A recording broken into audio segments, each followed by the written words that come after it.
If you've got a question, feel free to drop me an email to carry on the conversation further. But there's a lot more that could be unpacked, but maybe those are just a few examples that give you an idea that there's a lot of hyperbole, exaggeration that's going on in the Old Testament.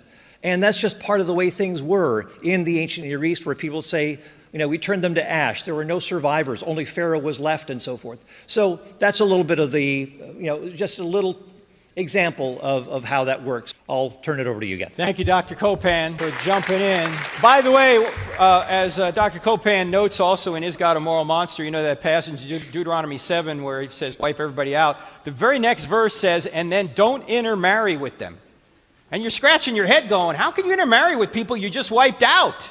You can't. So his point is that this is exaggerated language. And let's take the worst case scenario. Suppose it's not. Suppose it's literal. Can God murder people? Does God murder people? Can you accuse God of murder if he takes somebody's life?